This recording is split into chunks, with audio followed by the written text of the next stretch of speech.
Juzi kuna klipu moja ilikuwa inatembea. Sio kwamba tunamlaumu mtu aliyotoa klipu. Kwanza tunampongeza kwa sababu ameitoa hiyo klipu, ina maana hata watu wengine wameweza kuiona na ni klipu ambayo imesambaa kwa ajili ya wananchi wengine wameweza kuona na viongozi wengine kwa ajili ya utendaji ambao umefanyika hapa. Na kama mnavyojua kwamba hili daraja pamoja na kwamba miradi ya maendeleo inaendelea katika nchi yetu, jimbo letu, lakini kata yetu pia ni kodi za nini? Za wananchi. Kwa hiyo mwananchi anavyoona kwamba kitu ambapo kimetengenezwa na hakiko vizuri, lazima anafanya nini? Ana react kwa sababu hii ni kodi ya kwao.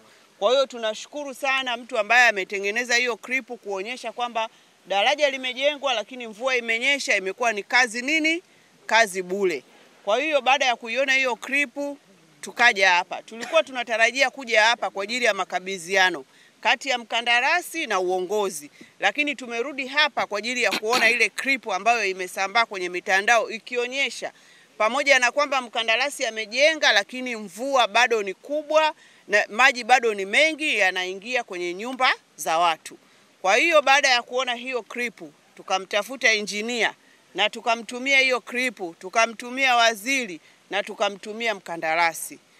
Basi ndio engineer akasema kwamba leo tukutane hapa. Sasa tunakukaribisha engineer uweze kutuelezea ni kitu gani kimefanyika, kwamba ujenzi unaendelea na imeshakuwa hivi lakini bado maji yanaenda kwa wananchi.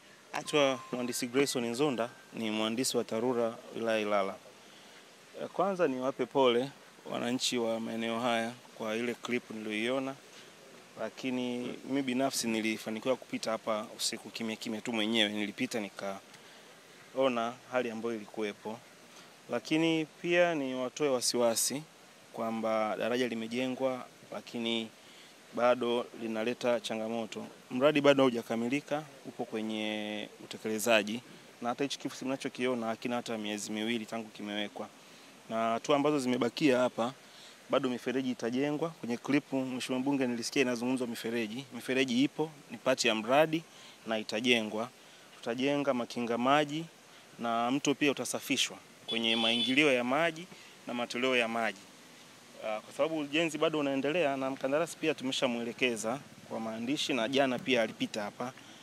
Wanaomfahamu watakuwa walimuona. Alipita na akaangalia kazi jinsi ilivyo, na tuwatie moyo na tuwaambie tu wananchi kwamba kwa kuwa ni jukumu letu kusimamia miundombinu ya serikali, tutaifanya hilo kwa uaminifu na kwa uhakika kuhakikisha kwamba ujenzi unakamilika kwa wakati, na adha ambazo zimekuwa zikitokea zitatokea, ambapo Mheshimiwa Mbunge pia adha nyingine ilikuwa maji yanapita juu, lakini kwa sasa kwa mvua hizi tu maji bado hayajafanikiwa kupita juu. Kwa hiyo tutaendelea kujitahidi kufanya namna yoyote watu waendelee kupita vizuri bila changamoto yoyote, na tutarudi kwa ujenzi muda si mrefu. Kazi kama hii mkimwachia tu engineer akawa anafanya tu peke yake, ndio kama hii sasa hivi hapa. Maji yamejaa, yamefanyaje, pamoja na kwamba mradi haujaisha, lakini yeye anajua kwamba mwezi wa 5, mwezi wa 3 hapa Dar es Salaam vipindi vya mvua vinabadilika. Kwa hiyo ajue kabisa kwamba anapojenga lazima atengeneze vitu ambavyo vitasaidia, mifereji ambayo inasaidia in case kama mvua inanyesha kabla ya ule mwezi wa 5. Na ndio hivi ilivyotokea. Mwezi wa 3 mvua imenyesha. Na tuna sehemu nyingi tu kama hizi ambazo tunapata matatizo. Sasa kama sasa hivi mnavyoona, unaona sasa hivi mvua inaweza kunyesha. Haya, hawa wananchi watafanyaje sasa? Na mkandarasi hayupo. Afadhali hata huko kwingine tulikotoka wakandarasi wako site. Yaani wanajitahidi kwamba kuhakikisha kwamba mvua inanyesha, inashuka, lakini wenyewe watatengeneza nini?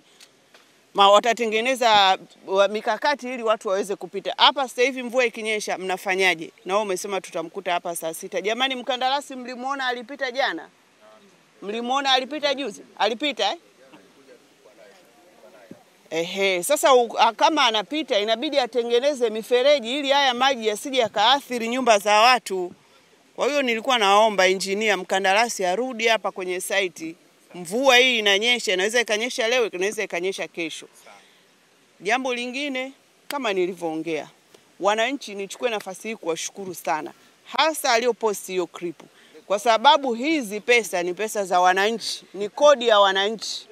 Kwa hiyo kila mtu hapa ametoa kodi. Kwa hiyo kitu kinapotengenezwa vibaya, ina maana roho inamuuma kutokana na hela aliyofanya nini? Aliotoa. Kwa hiyo sisi wote ambao tunaishi haya mazingira ya hapa ni vizuri tuwe askari. Najua wengi mnaweza mkasema mimi sio engineer, lakini pia hata macho yako yanaweza kukuonyesha tu kwamba hiki kitu akifanye nini hakiendi vizuri. Kwa hiyo watu ambao wanaishi hapa ndio wanaweza kuwa wanatoa taarifa mbalimbali kwa ajili ya ujenzi wa hii barabara. Asanteni jamani. Kwa hiyo unaniahidi engineer anarudi lini? Mkandarasi ameahidi kwamba kurudi immediate mapema, na naamini ndani ya hii wiki mbili mapema iwezekanavyo, lakini ndani ya saa ngapi sasa? Kwa sababu tumeshazungumza naye, kazi yake hapa kubwa ni kuleta kifusi. Alizungumza kwamba magari yalienda kwenye mashimo ya vifusi yakashindwa kwa sababu vifusi mashimoni kule kunakuwa kumeharibika kipindi kama hiki. Kwa jua likisha wakawaka kidogo, magari yataweza kutoka. Unaangalia Top Plus TV, kilele cha mafanikio.